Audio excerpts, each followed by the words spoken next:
Hello, people of YouTube. Hey guys, I'm back with Teddy, and We're back again. I'm sure you guys know this. I think I mentioned this once in the documentary that Teddy's from Zambia, and so he's got a lot of really cool stories, and it's really just interesting hearing the comparisons between growing up there and here. So I thought we would do a little interview where we can ask Teddy some questions about growing up over there. Oh yeah, I don't know about interesting, but yeah, we'll see. All right, Teddy. What's up?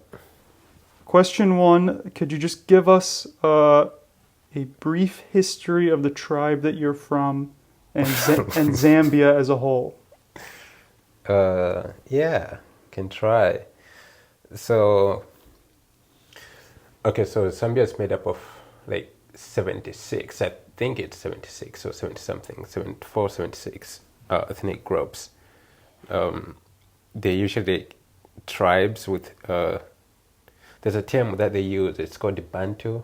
I don't know if you've heard of like the term Bantu languages.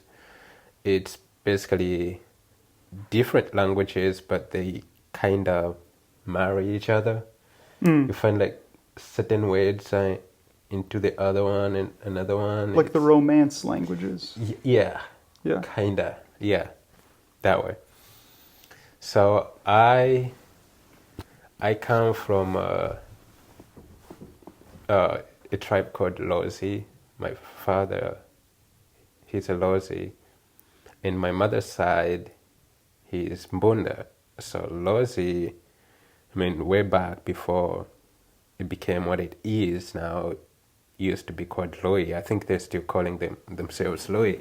But Lozi is just like an infusion of two languages that came together, one from South Africa and the other one was in Zambia. And so during the wars of 1800s, when the kingdoms would fight each other and people started migrating from south going up and other people coming from the north going down, you know, as you go, you try to conquer each tribe that you come along, you know, you get the women and stuff like that. Yep. And so this one tribe, which is called Kololo, came up from South Africa, running away from, I think, Shaka and what they call the Boers, or the Dutch, when they came into Cape of Good Hope in 1600s. But anyway, cut the story short. So he goes up, right? He finds my tribe, you know, sitting, I don't know what they were doing, dancing or doing whatever. And here they come, they plow in, and they fight them. My tribe loses, they lose the war. But then, so the king from the Kololo king, his name was Bitwane. He wins the war and he becomes king. And in his idea, he was like, well, we have to make this our home. And so how are we going to connect the people? So what he did was he encouraged intermarriages. So you would say a Kololo man marry a Lozi woman, and a Lui woman, and a Lui man marries a Kololo woman. So with that idea, it's like we'll become one, we'll be intertwined, and so we'll be a family, and no one will be able to fight. No one will be able to fight each other after that, and so that's how it became to be. And the language, kind of like the original language, lost itself in that mixture, and so you have like words from borrowed from like South African tribe and another from the Lowi language, and it became the Lozi language that we speak today. And so I come from that. So that's just like the brief history about myself. But so my mother's side, the Mbundas, I think they come from the Congo DRC. When you look at the map, like the northern part of Zambia, it's another group. So these two tribes are totally different. They have different cultures, very unique cultures in their, I don't know, in that way, you know. But, so yeah. So it's kind of like a mix of two tribes that decided to mix together instead of, one totally destroying the other. Yeah. Okay. So That's That's interesting. the Louis. But Zambia's got so much like very rich history. I mean, Africa in general, because Mm. it's like when you think about it. Actually, I saw something cool. I think it was like a map from, I don't know, 18 something, 1860s, when it was still like flat. There was like no country. When Mm. people were trying to figure out like going through the earth and navigation and stuff, there was just like this African map blank with nothing on it. No countries, no borders, no nothing. And so that's how people lived. You just like, so you kind of like clenched down to your own tribe. So okay, that section, that's where the Lozis are, that section, that's where the Mpundas are, that section, that's where. So, it was like that until There weren't like totally defined territories. not 100%. I mean, there were, because you didn't want to cross over into Mm. another territory, but they were not mapped out. Okay. All right. And then, so Zambia is kind of more of like a modern idea. It's just like the country is more composed out of different groups of people, right? Yeah, I mean, Zambia comes from, I mean, the name itself comes from the Zambezi River, but Zambia as we know it today, that was like the map drawn by the British when they ruled the country. Mm-hmm. It became independent in 1964. So back then, it was during the British Empire when they were running it was called Northern Rhodesia, as you know, Zimbabwe was Southern Rhodesia, and so that map was drawn by the Brits. And has that caused any issues, like having groups of people together who may? Oh, yeah. It's like you think about it. If you are forced to live together with your enemy, can Yeah, you imagine yeah. how bad that was? It's like, oh, from now on, you guys are one country. It's like, no, I hate this guy. It's like, oh, now you have to live with him. So, like, there was an issue because when Northern Rhodesia was formed, there were kind of like two countries two bigger tribes that existed. One was the Lozi that I'm telling you about, my tribe. They had they occupied the western part of the country, and so the other one is like combination of the Ngonis, the Zulus. The Zulus that from South Africa too. It's that migration. Mm. They occupied the other side of like the eastern part of the country.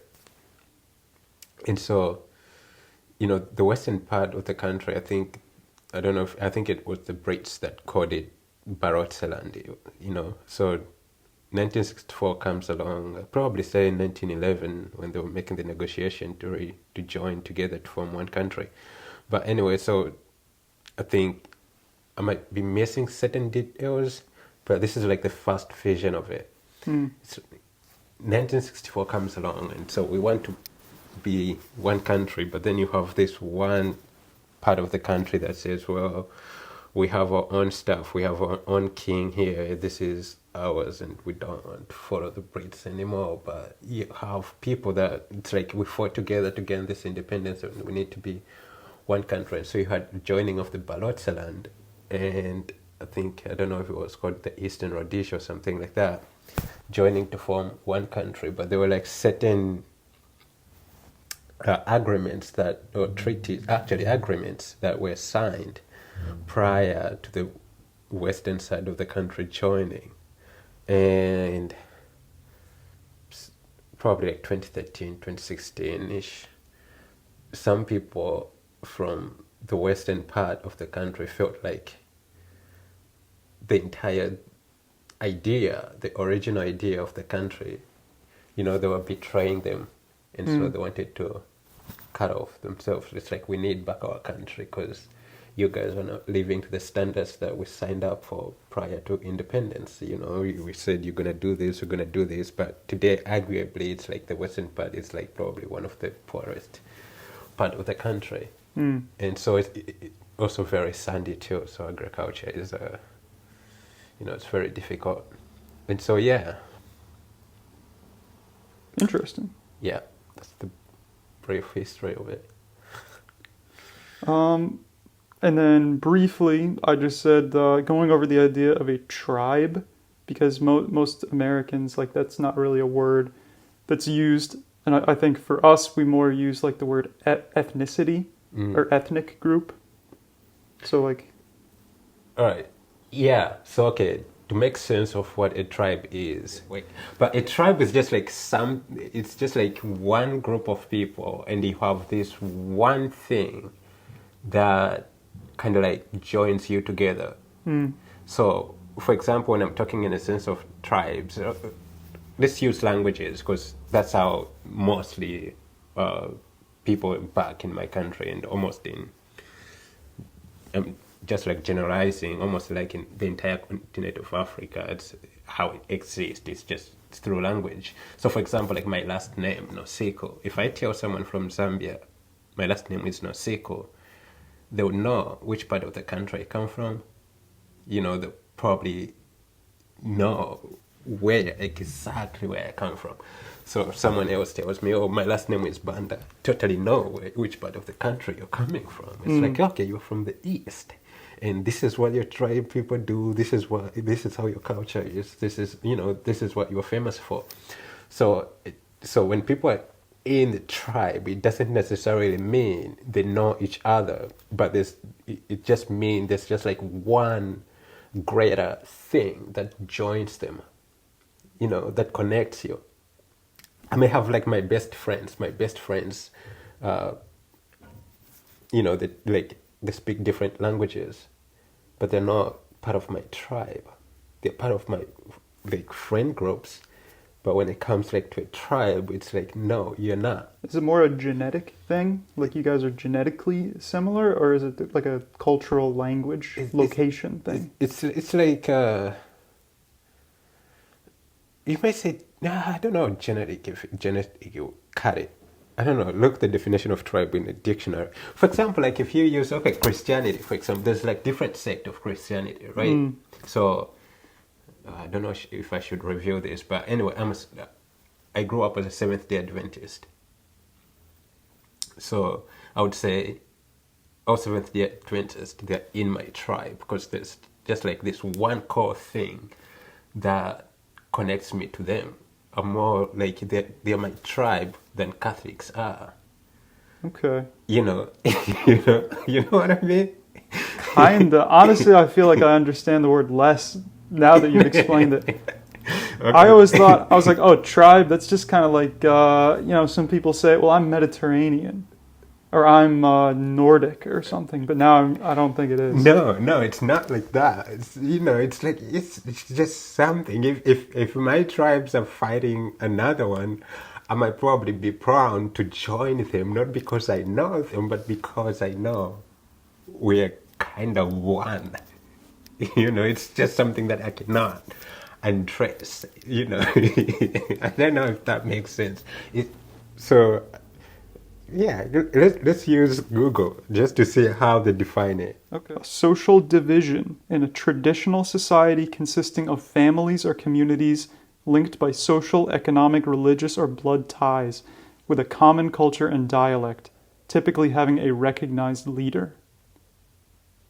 That doesn't make sense, no. Yeah. All right, so the second question I wanted to ask you is, where were you born in Zambia and what was it like, just generally? So I was born in the western part of Zambia in a very small town. In a small town called Kalavo. I mean, actually it's a district.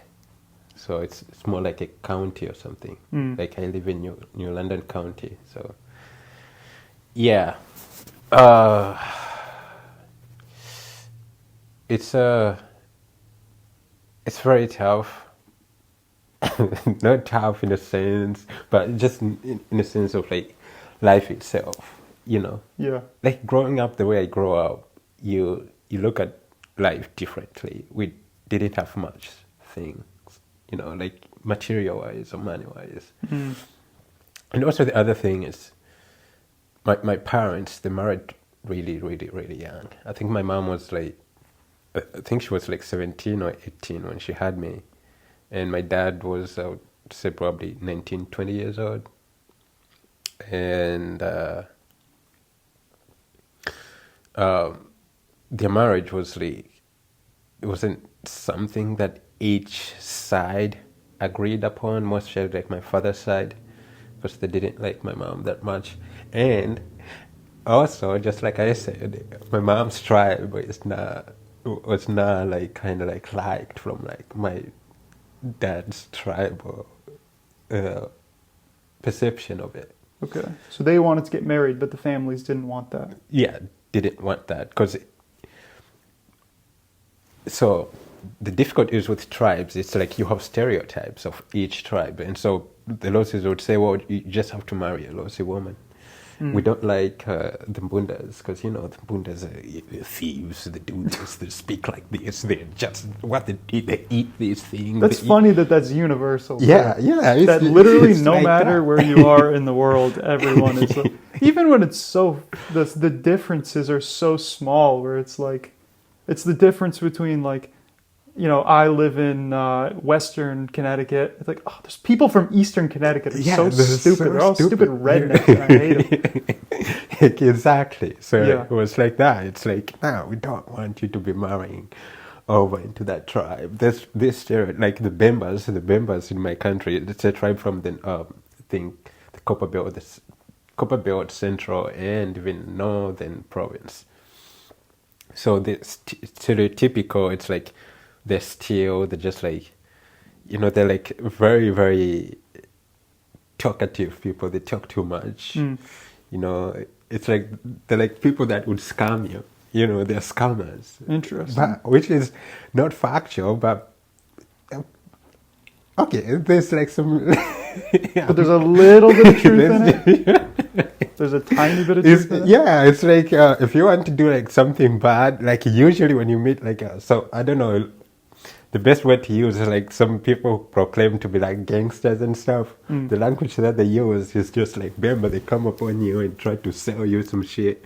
Okay. It's them. So they're it's hustlers. like yeah. So people be like, no, that tribe is not good. They steal. It's like no, you can have a rosy guy coming to you and just like speaking Bemba and scamming. And so the Bemba have got bad rap. So you don't have to marry them. We don't have to do this with them. We can do business with them, but we just don't bring them inside our house because they will steal and they will do that. So it was the same situation with my parents too. So their marriage was kind of like a little bit doomed before it even began. Okay. But they thought they were in love, and they decided to get married anyway. So well, they had me, and shit just started going downhill from there. And then until my dad was so fed up, they got divorced. My dad was like, I don't know, he was like heartbroken, and at the same time, he couldn't just stay, so he left. Like he literally just picked up his bag one day with a few clothes that he had on him. He just went.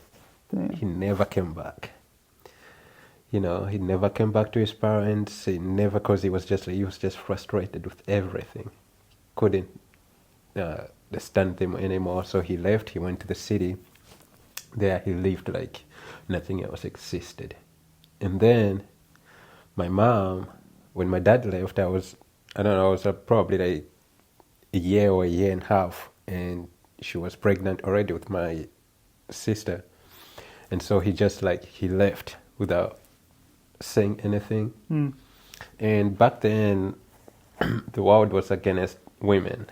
It wasn't favorable with women, and so my mom didn't get anything from the divorce. There was no like divorce settlement and stuff like that because they didn't have any powers. And so my father's relatives, they just like got everything from my mom's. And so my mom she had to leave me and my sister, who was still in the womb. She went back to her mother's side, and there too they were like, we told you, man. We told you not to go that side, and now you're back. It's like, no, figure it out. Yeah. So it's terrible. So then you have this like 18-year-old woman living in a society which is not favorable for women, and having 2 kids. yeah, it was rough. Yeah, so that's how I grew up. It wasn't a funny, I mean, it wasn't like a very nice life, but I, like, I wouldn't give anything for it. It was probably like, I don't know, the best life ever. Yeah. So this town or district that you grew up in, kind of what level of development would you say there was? Probably now, I think development is getting there, but when I was growing up, I mean, there was like, I don't know, there was nothing really to point out as something highly developed. There was like one hospital that everybody went to. There was barely any tarred roads at all. Okay. You know, schools were like, I don't know, thatched roofs and stuff. So it was just very rural. Yeah, very, very rural, and it's known for. So most people they do like farm rice, they grow rice, Mm. and if you've been in or if you've ever like seen like rice growing, it's a rough process, you know, because you have to grow your rice in water. So Yeah, you got to flood the fields. yeah, right? you have to flood the fields, and it's like so. This area is totally flat. It's a flat plain. Mm-hmm. So yeah, along the Zambezi River, and so for like 6 months it becomes an ocean, and that's why people grow rice there. And so yeah, I did that a little bit growing up, but That was another thing that I wanted to ask you about specifically because the climate is so like fundamentally different. Whereas here we have 4 seasons. You guys have 2, right? yeah, The rainy season and the dry season. in the dry season, And and your a little life bit of changes, like, right? huh? Your life like really changes between the 2 seasons, right? Yeah, because it's like you have like certain crops that you can grow when it's raining. Like we also have like certain crops that you can grow when it's drought season. So like I don't know if you know what cassava is. Do you know? Is it like potato kind of? What the hell is cassava? It's not. It's like yams. Do you know? Oh yam? wait, yams, yeah. Yeah, Yeah. kind of that way. But they usually grow. They can grow without water at all, just a little bit of water. So people grow that in the dry season, and also I think even like finger millets. So people grow that, and then they grow maize in rain season, rice, and other stuff. And so it's like each time, yeah, you kind of like you change your lifestyle. There's actually a very famous traditional ceremony that takes place in the Western province. It's called Komboka. So in the rain season, people would go down because then you have fishing and you have rice growing and stuff like that. And so you start doing those kind of stuff.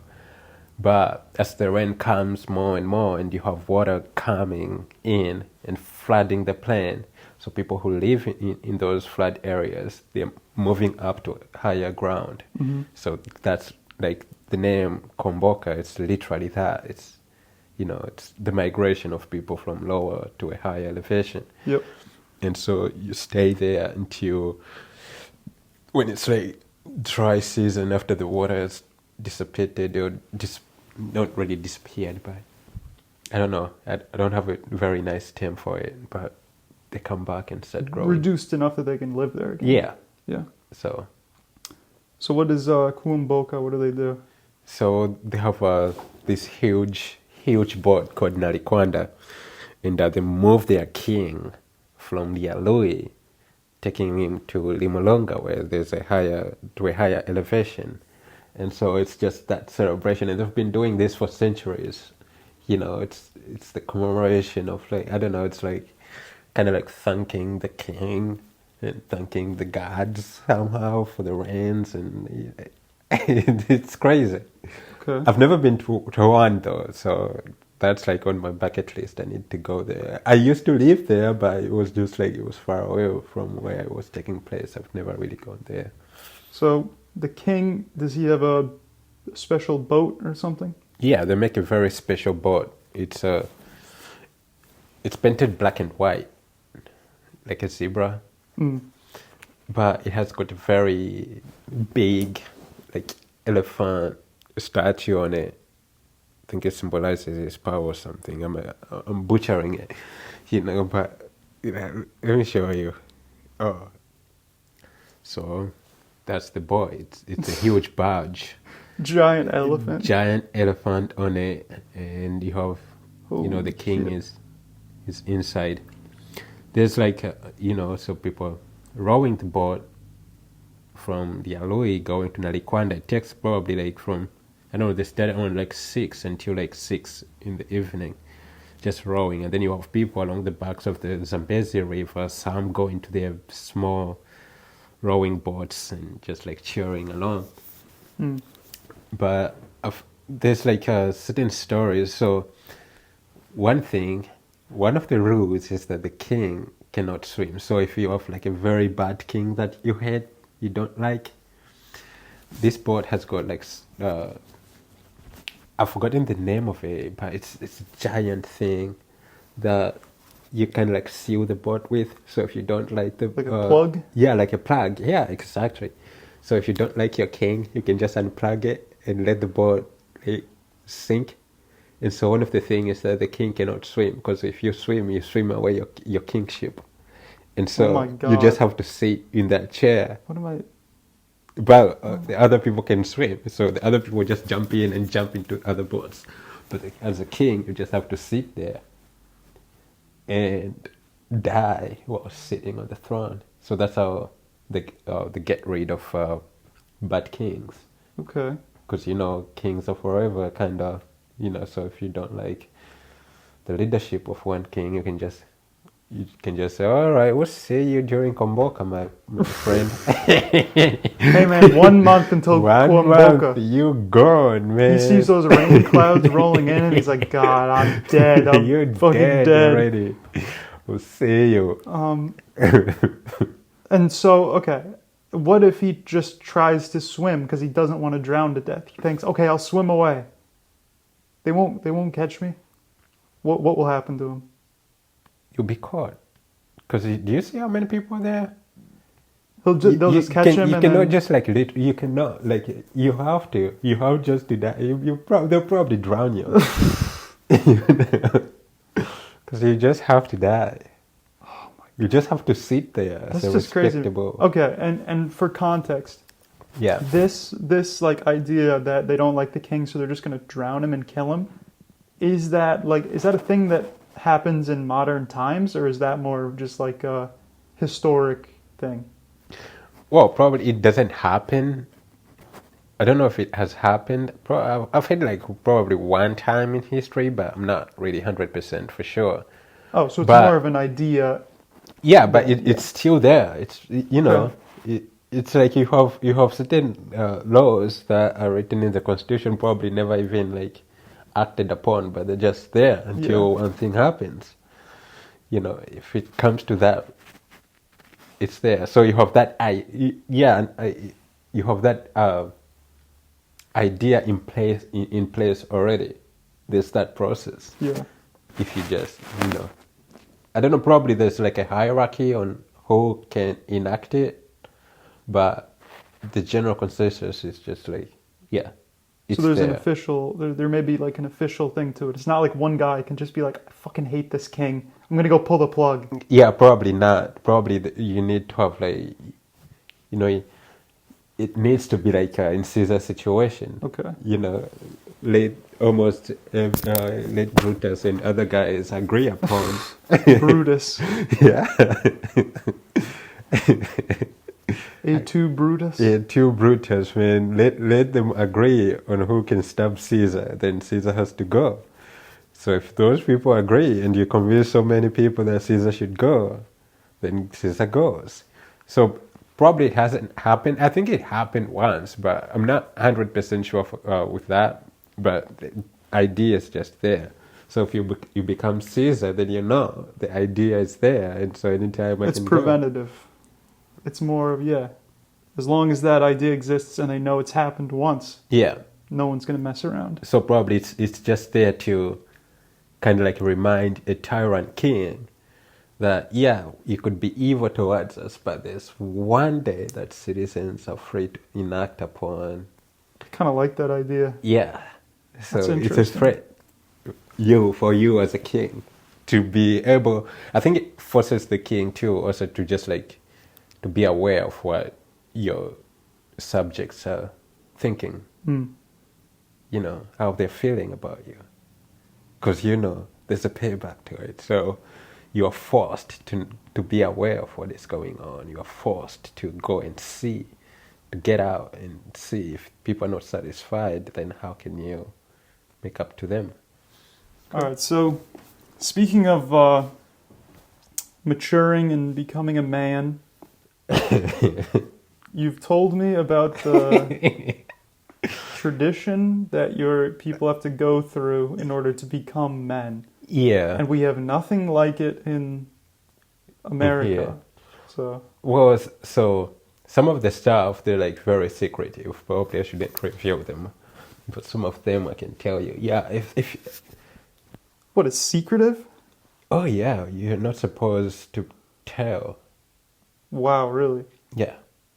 Okay, well, what can you tell us? All right, so I don't know if you've watched Nelson Mandela's movie. There's a section when the boys are becoming men. They go into like the woods. Mm-hmm. They're painted white, go into this hut, and then they're painted white. And you know, there's a process that takes place. And then they jump into the river. They come out. They're men. So that's the same. We have the same process. It's similar to that. So women have their own, men have their own. I would say it's not bad as it may sound. No, I would say there's like huge amount of it is very good because you are kind of like they teach you how to be what a man is. You know, how you should handle yourself in society as a grown man. So, what age does this process start? It depends. There's no specific age. I mean, you cannot go there as a baby, but probably you have to be aware a little bit. I think I went through it when I was 12. Yeah, when I was 12. So they'll take you, they'll yank you away. They're not really yanking you because it's like you go there free. But so you go there, you live in the woods for like Who's they? Who takes you away? It's just like, okay, there's this thing called mukanda. It's mainly it's for Luvalis and the Mbundas, they do it. So older men, mostly like older 80, like grown men who have gone through the process, through life itself. They know one or two things. So they form a thing called mukanda where they go and train young boys to be men and to look at society in a different way than being a child. And so you go on that, in that location, whatever the thing is. So you're taken away from your family, mostly from your mother, because women are not allowed to go there.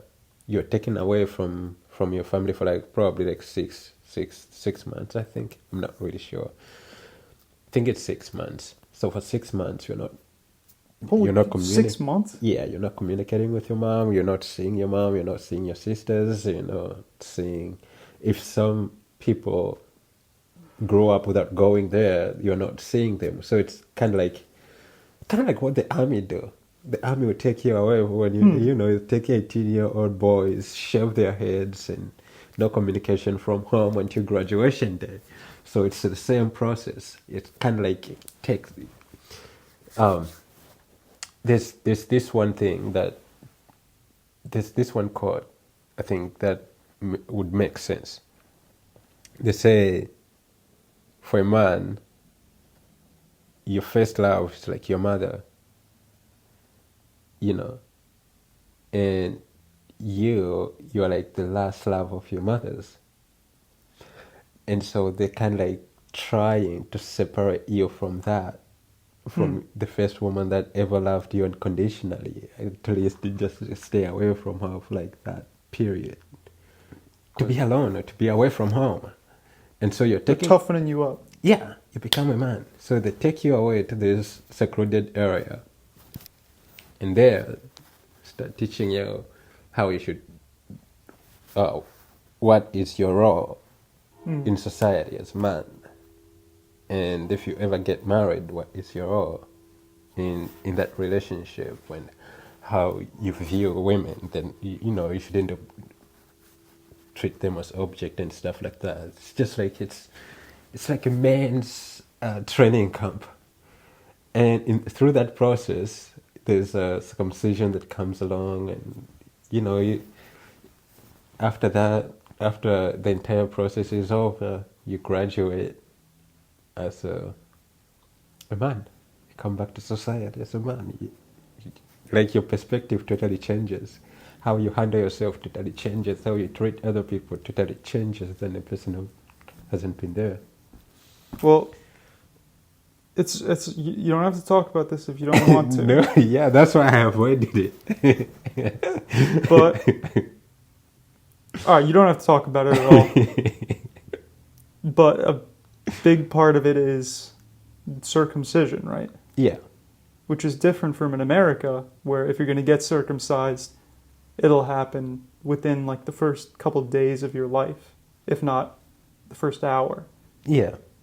Well, some people still do that, but I think like for mine, it's like like they usually do that after like 8 days when the baby is born.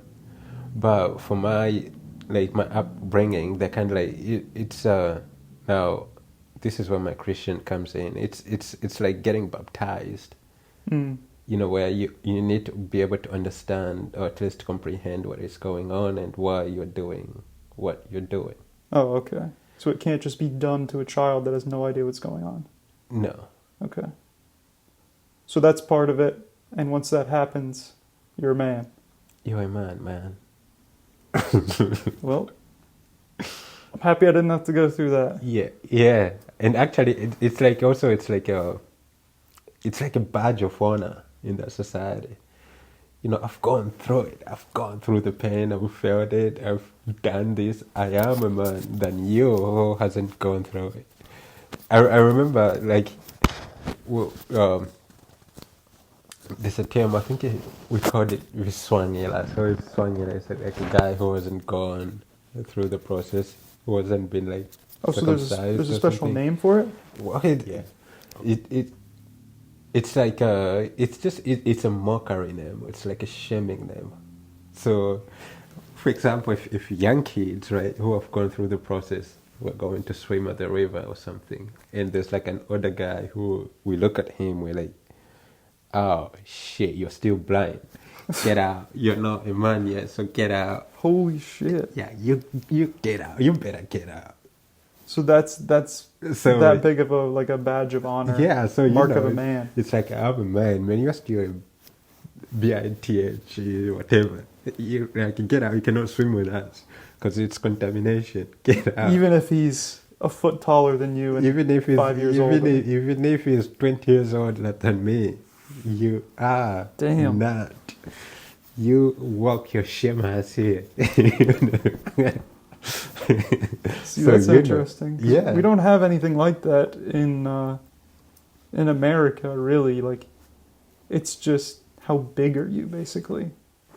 It's just, Yeah, that's why you're 40 years old who cry when they take their sweets away. 40-year-old man crying because someone took the candy away. God. Well, yeah, I see that all the time. So I also wanted to ask you, so what sort of animals did you grow up around? Because that is something that is unimaginable to me, the idea of growing up around giant, dangerous animals. Yeah. Well, sorry to disappoint you, but it's not like, I don't know, Jungle Book or something. Where the hell even was Jungle Book? Was that Africa? No, it was India, right? I think so, yeah. But I don't know. You kind of like get used to it. I mean, it's not that you're seeing them every day, and but like I lived close to the rivers, and usually when it rainy season, when the plain is like flooded, so the river kind of like comes close to your homes. And so I remember like we would go and watch like hippopotamuses fighting. It's like the most, it's oh, shit. Yeah, you just know. So people be like, oh, there's like this hippopotamus fighting. And then we'll just go and stand on the banks of the river and just see these gigantic animals That's awesome. smashing each other. Yeah. So I grew up around those, and then of course you have crocodiles, but it's like when you are there, you kind of like you know where to go and where not to go. You kind of like you see the waves of the river, how the river moves, and if there's like something new, how it reacts. You know, okay, there's an animal there, and you shouldn't go there. It's like you just know growing up there, and like a sixth sense type thing. Yeah, you know, because you're used to seeing how the water flows, and then you look at it and you're like, okay, this is not. It's like you are in tune with nature, kind of a thing. Yeah, you know how to handle lions. There's certain parts of the country that lions will just like come and attack your cows, and you know how to handle them, and you know what to do, and you know not what to do. You know when to approach, and you know not when to approach. You know how it reacts, how it makes a sound. You know whether it's mad or it's in good mode. And so living there, you can have like sixth sense of how to handle it. And I remember after I went back after living in the city for a while, I was so freaking out. You know, like I would go and swim in the river. It's like, oh no, there are crocodiles, and everyone was just like looking at me. They're like, "You're weirdo." A completely reasonable thing to worry about. Giant fucking reptiles. You know, it's like, since when have you been worrying about crocodiles? You've been here. It's like, yeah, I've been here, but I moved away. I lived away for like 10 years. Now it's like I have this city fear in me. So it's not every day that you come in encounter with dangerous animals, but when you do, you kind of know how to handle it because you've been living it's like totally different with like people living in the city. Just like I said earlier, when I lived in the city, then I went back, the behavior is just like so different. You see, it's like, it's not that they're not scary, they are scary, but it's like you know how to handle them if you from there. Yeah. So there was hippos, crocodiles, lions. What, elephants be there too. You ever see elephants? Or are they more rare? Only in the park. I've never like seen them in the wild. So you guys have like national park type things too? Yeah, probably one of the biggest national parks is in my country, the Kafue National Park. I don't know if let me Google it. I think it's one of the biggest. I'm not saying the biggest. I don't know, probably the Serengeti is like the biggest. It's in Tanzania. So generally the elephants, they more hang out around. So the Kafue National Park is established in 1950. Kafue is like the oldest park in the country. And it is the second largest wildlife sanctuary in the world, spanning about 22,000 square kilometers, or 8,650 square miles. One of those like big armored cars going through the park? Through like a savanna type area, and the fucking elephant starts charging them. Yeah, I think if you stay in the car, usually you're safe, even with lions. But when you get out, My grandmother used to tell me like stories about animal attacks and stuff like that and how to handle them. Like with elephants, if you come across them, they'll like try to make sure that you're afraid before they attack you, and so they'll do everything. But if you just like stand there and just look into them, they probably won't attack you. And they'll just So they'll only attack you if you show weakness. yeah. So as long as you don't show any weakness, they're too scared. Yeah, usually, but probably they'll attack you anyway. So Yeah. just more of the story, don't go where they are. Or at least. The last thing I wanted to ask you about was your plans going forward. We both just graduated college. What are you thinking of doing long term? I spent like I spent a ton of time just like reflecting on my life, like the stuff that I've went through, done. It's crazy, like my expectation and where I am right now. I feel like I've surpassed my expectation further, that it's so hard to like add or expect anything or foresee anything or plan anything ahead at all. You know, it's like, okay, I had this limitation on it. I thought I was gonna do this, and then everything just like went this way. And to a certain level, it's like I've really gone above and beyond of what I expected myself to be. And so now it's just I'm living in this sense of just whatever happens. But that aside, my plan was at least to work in the United States for like at least 10 years more, and then buy huge land back home as a farmer. You know, I need to be a farmer. Like, I really, really love farming. I know it's very expensive, but probably that would be like one of the huge fulfillment of mine, because I love cows, so I need to keep cows and goats and chickens and like that. And so yeah, so that's my plan. Just work here at least for 10 years and then save. I don't know if everything goes well, then yeah, 10 years would be great. But probably for now, it's probably like the most likelihood is like 3 years. And then I'll probably have to go back to my country and I don't know what I'm gonna do. Well, how much is land there? It's very expensive. It's very expensive, but not really. Probably, I mean, you can get 3,800 hectare mixed use farm sale for $3.2 million. Well, what is so it's $380 per acre. Versus here, where it's $9,000 per acre. Yeah. So fuck it, man. What you should do is literally just work here for 5 years or something, save up, maybe $200,000, $150,000, and then just buy a fuckload of land there. Even if the land is, $500 an acre, you could still get a ridiculous amount. Have all the cows you could ever want. Yeah. Wow, I love cows.